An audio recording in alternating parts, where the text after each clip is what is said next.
Before we dive into this wild ride, tell me in the comments, where in the world are you watching from? Whether it's a quiet cul-de-sac in Arizona, a busy apartment block in New York, or a peaceful lakeside cabin up in Minnesota. I love hearing just how far these Karen tales of chaos and karma can travel. The air was sharp with morning silence, broken only by the shrill pitch of a woman's voice tearing through the neighborhood. Rachel's screech echoed off the neat row of houses as she planted herself in front of a closed garage door, fists balled at her sides. Beside her, Barbara, stooped with age, but no less furious, hammered the butt of her cane against the driveway. Through the steel mesh, a black Toyota Fortuner loomed inside like a trapped beast. Taped to the mailbox was a handwritten sign in bold red marker. Holiday for 2 weeks. The words seemed to mock them with every passing second. Neighbors pulled curtains back just enough to witness the spectacle, their faces half hidden but amused. Rachel, her sunflower-patterned blouse straining at the seams, jabbed her finger at the garage as though sheer rage might make the door dissolve. Barbara, in her red polka-dot dress, leaned forward, her voice hoarse from shouting. "Open this garage right now. You thief. You've kidnapped our car." No one answered. No one came to the door. The house sat in perfect silence, blinds drawn, porch empty. Rachel stomped up to the front door and slammed her palm against the bell, holding it down until the shrill ding seemed to drill into the morning air. She waited. Still nothing. She hit it again and again, her voice spiraling into a mix of panic and outrage. From the sidewalk, a child pointed toward the garage, whispering to his mother, who quickly tugged him away. A man across the street folded his arms, watching with an arched brow, as if the unfolding drama was better than morning television. Rachel pulled out her phone and dialed with trembling fingers, pressing it to her ear. A faint ringtone hummed from inside the house. Her eyes widened, the muscles in her jaw twitching. She dialed again and again, each call unanswered. Barbara turned to her daughter with a bitter hiss. "He thinks he's clever. We'll see about that. He can't just run off and leave our car locked in his garage." Her voice cracked, half from age, half from fury, but her determination was unmistakable. Rachel looked as though she might claw through the door with her bare hands. "When he comes back, he's going to pay for this. He has no right at all." Her voice broke into a shriek as she kicked the bottom of the door, sending a dull metallic thud down the driveway. The moment felt frozen in time, a tableau of outrage and humiliation. And yet, behind that silence, the real story had begun days earlier. David had always kept to himself. 38 years old, clean-cut and steady, he carried the air of a man who valued order in a world that often spun out of control. His garage was a sanctuary, a neat, practical space that fit his sedan and tools with just enough room left over for his bike. He was not the kind of man who picked fights with neighbors, though he had more than enough reason to when Rachel and her mother moved in. Rachel, 40 years old, had perfected entitlement like an art form. She strutted around the neighborhood in floral blouses that never quite fit and spoke to people as though she were the queen of the street. Her mother, Barbara, 80 but sharp-tongued, seemed to view everyone as a servant failing in their duties. The pair had already been the subject of whispers, complaints about noise, about trash bins left out for days, about their habit of cutting across people's lawns as though boundaries were optional. David noticed the shift one Friday evening. He returned home from work, loosened his tie, and pulled into his driveway only to stop short. His garage door was half open, the glow of his motion light spilling across polished black metal that wasn't his. He climbed out of his car, heart thumping in disbelief, and found himself staring at a Toyota Fortuner neatly parked inside his garage. For a long moment, he thought he'd misread the situation, that perhaps he'd stepped into some strange dream. But the reality set in quickly. His garage, his private space, was occupied. He marched up to Rachel's door, knocked firmly, and waited. It took several minutes, but eventually Rachel opened, arms crossed and lips curled in irritation, as though he had disturbed her evening. "Rachel," David said, his voice measured but stern, "why's your car in my garage?" She glanced over his shoulder, as if she might deny what was obvious, then rolled her eyes. "Oh, don't be dramatic. We just needed to park for a while. My driveway's full. It's not the end of the world. David held his ground. It is my garage. You can't just use it without asking. From deeper in the house, Barbara's voice rang out, brittle and commanding. Back in my day, neighbors helped each other. You young people, always so selfish. What's the harm? It's just a car. Rachel smirked, clearly emboldened by her mother's support. We'll move it soon, don't stress yourself. With that, she started to close the door. David wedged his hand against the frame. I'm serious, Rachel. Move it now. But she simply shook her head, eyes narrowing with amusement, and shut the door in his face. That night David paced his living room, struggling to wrap his mind around their arrogance. Who thought it acceptable to invade someone's property so boldly? He considered calling the authorities, but he knew Rachel's type. She would twist the story, play the victim, and suddenly he'd be the unreasonable one. The following morning, the Fortuner was still there. David knocked again, this time with more force. Rachel appeared at her window, waved dismissively and mouthed, "Later." Barbara stood behind her, laughing. By the third day, it was clear they had no intention of moving the vehicle. David's patience wore thin, but anger was not his way. He was a man of quiet strategies, a thinker more than a fighter. And so, as his frustration cooled into determination, an idea began to form. That weekend, David packed his bags for a trip he had already planned, a 2-week holiday out of town. Before he left, he walked into the garage one last time, studied the Fortuner, and with a small, almost imperceptible smile, pulled the mesh door closed. The padlock clicked shut with satisfying finality. He mounted a small camera in the corner, hidden just above the shelves where no one would notice. Then he taped a sign to the mailbox, "Holiday for 2 weeks." A simple message, almost casual, but laced with intent. As he slid into his car and drove away, the neighborhood remained quiet. Rachel and Barbara had no idea their arrogance had just been met with something far stronger than confrontation. They had been outplayed. Back in the present, Rachel's fists pounded the garage door as her mother's cane rattled against the metal.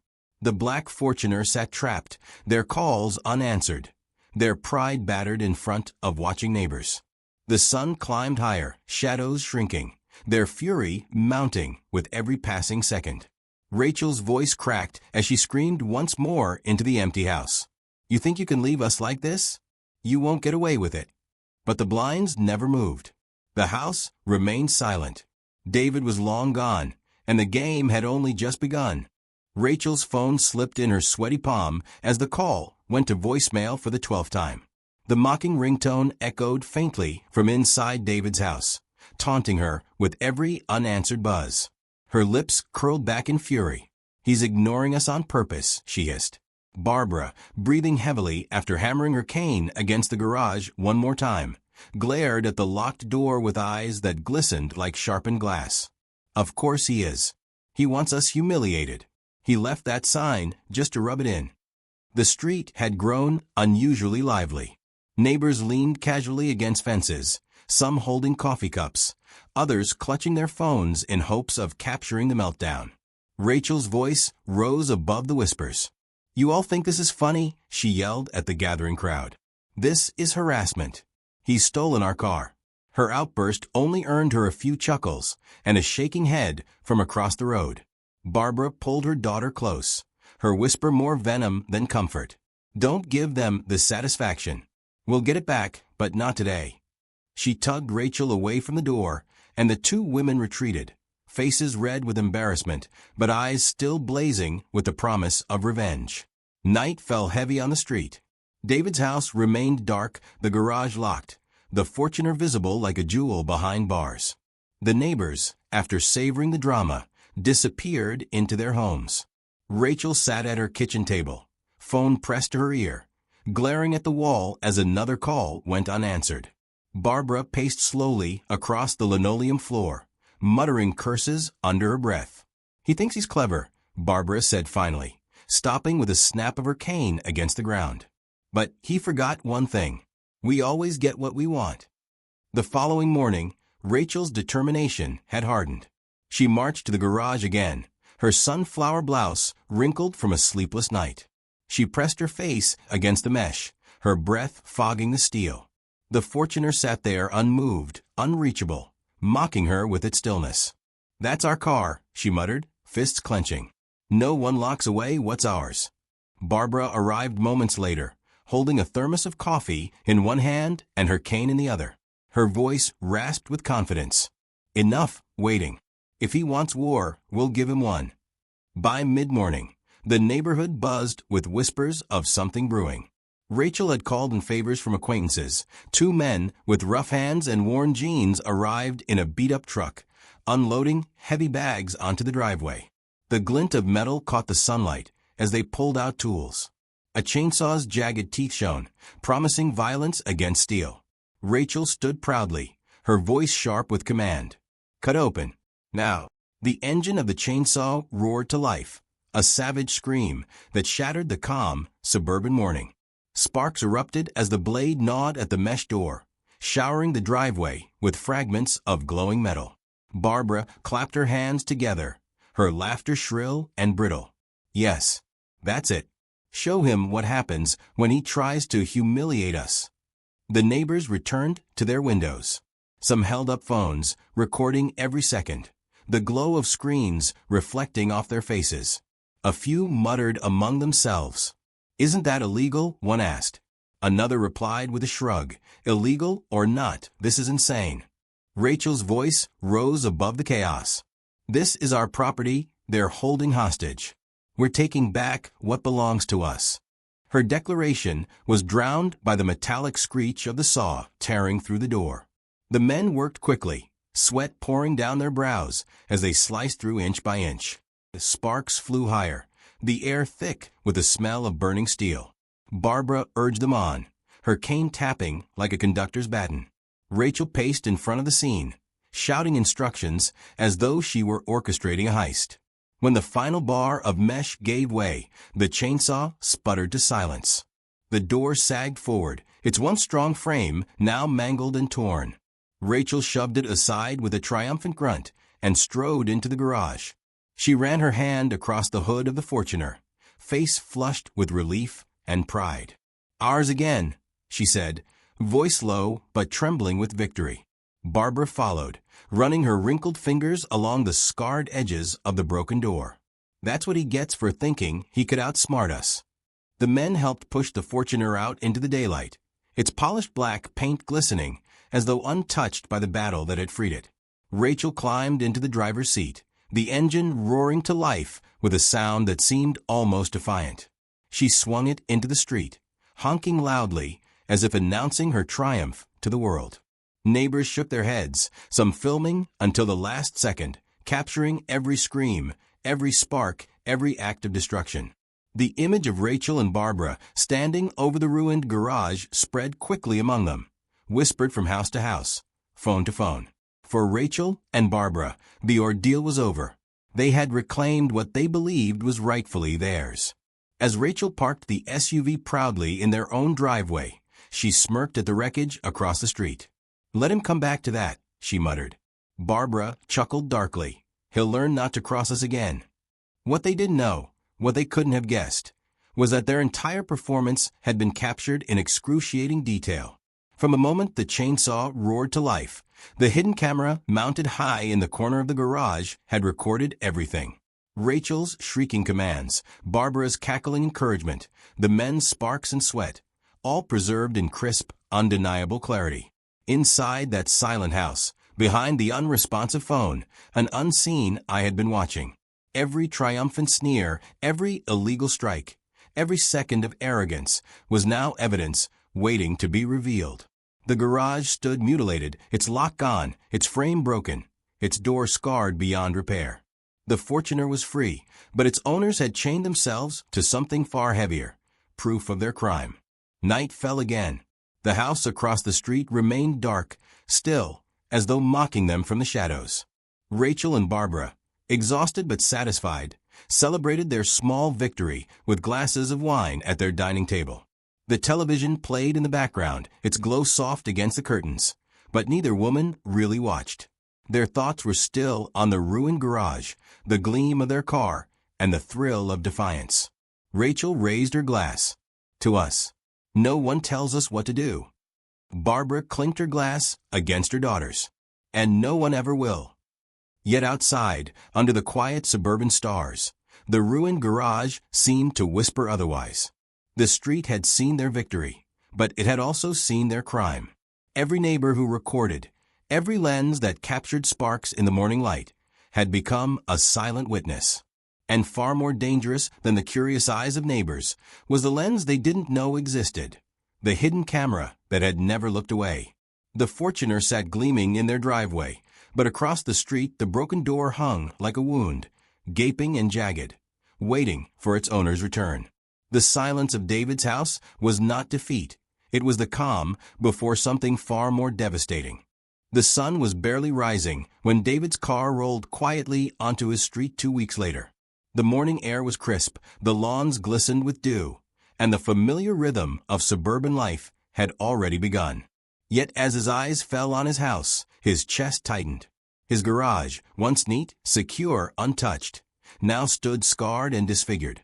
The mesh door that had held Rachel's SUV captive was mangled beyond recognition, its frame bent like the ribs of a carcass. Jagged edges caught the sunlight, glinting with the memory of violence. David killed the engine, stepped out, and stood still for a long moment. His calm face betrayed little, but his eyes lingered on every wound carved into the metal. He ran his fingers along the twisted bars, feeling where the saw had chewed through. The sharp edges bit at his skin. He crouched, inspecting the gouges along the pavement where the Fortuner's tires had scraped their escape. For an outsider, the damage would appear to be senseless vandalism. For David, it was confirmation of exactly what he had expected. He walked inside his house, set his bags down, and with deliberate patience made his way to the small shelf in his study. There, hidden behind books and papers, sat the black box that held his quiet ace, the hard drive connected to the camera in his garage. With a steady breath, he plugged it into his computer. The screen lit up, and then the footage played. The chainsaw's shriek filled the room through the speakers, sharp and metallic. Sparks danced across the screen as two men carved into his garage, Rachel's voice ringing out like a whip. Cut open. Faster. Her face twisted with rage, her arms waving theatrically, as if she were directing a stage play. Behind her, Barbara laughed, Cain tapping the floor in rhythm with the destruction. David watched, his expression unreadable, but his lips curved ever so slightly at the corners. Every frame was crisp, every face unmistakable. Their crime wasn't just recorded, it was undeniable. He copied the footage to several drives, tucking one into his desk, slipping another into his jacket pocket. Then he reached for his phone.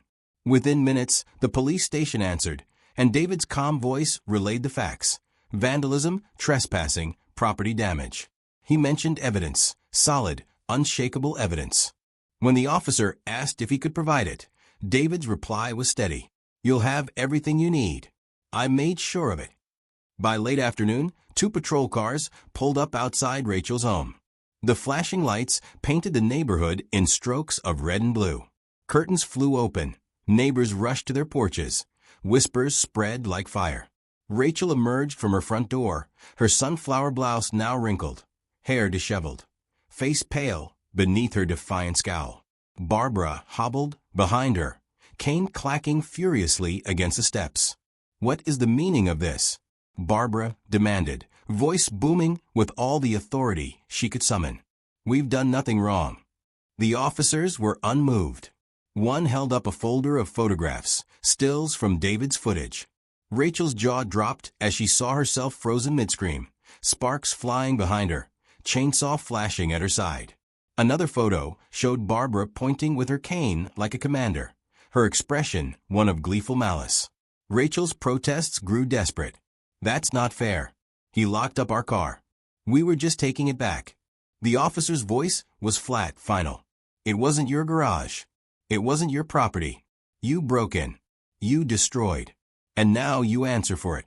The crowd of neighbors murmured, some shaking their heads, others unable to hide satisfied smiles. Rachel's shrieks turned incoherent as the handcuffs clicked around her wrists. Barbara's cane clattered to the driveway as officers held her steady to secure her hands. The image of both women being led into the back of patrol cars burned into the street's collective memory. David, standing at the edge of his lawn, watched quietly. He didn't gloat, didn't smirk, didn't wave. His silence was louder than anything he could have said. The neighbors, however, whispered in waves. Finally, justice. About time someone stood up to them. At the station, the evidence sealed their fate. Court dates arrived swiftly, and the judge's gavel struck down with a clarity that mirrored the hidden camera's footage. 6 months of prison, $1,000 in fines. Both women stared in stunned disbelief as the ruling fell. Rachel screamed about injustice. Barbara ranted about neighbors betraying neighbors. But the decision was final. Their arrogance had finally met something immovable. For David, the resolution was not a moment of celebration, but of quiet satisfaction. Insurance covered the repair costs of his garage, and within weeks a new reinforced steel door stood in place of the ruined mesh. Its smooth, unyielding surface reflected the sunlight with a warning. Not again. The neighborhood, once tense under the weight of Rachel and Barbara's constant entitlement, breathed easier. Children rode bikes down the street without Barbara's shrill complaints. Lawns went untrampled, mailboxes unmocked. The absence of their voices was like a sudden peace no one had realized they craved. One afternoon, as David adjusted the new lock on his garage, a neighbor approached. She smiled, half grateful, half curious. "How did you know it would end like this?" she asked. David shrugged lightly, his eyes glancing toward the reinforced door. "I didn't," he said simply. "But people like them always push too far. All I had to do was step aside and let them show who they really are." The woman nodded, impressed, and walked back to her home. David lingered by the garage a moment longer, studying the solid steel. He remembered Rachel's screams, Barbara's cackling, the sparks that once flew against the morning sky. He remembered their faces as the evidence sealed their downfall. That night, he poured himself a drink and sat on his porch. The street was quiet, the stars stretched wide above, and for the first time in weeks, he felt the full weight of calm. The thought amused him. 2 weeks away had given him more than rest. It had delivered justice. He chuckled softly, raising his glass to the air. "Best vacation souvenir I've ever brought back." The Fortuner sat across the street now, abandoned in Rachel's driveway, gathering dust in their absence. Its black paint dulled without care, its windows reflecting nothing but emptiness. To the neighbors, it was a reminder of arrogance brought low. To David, it was a trophy he didn't need to touch.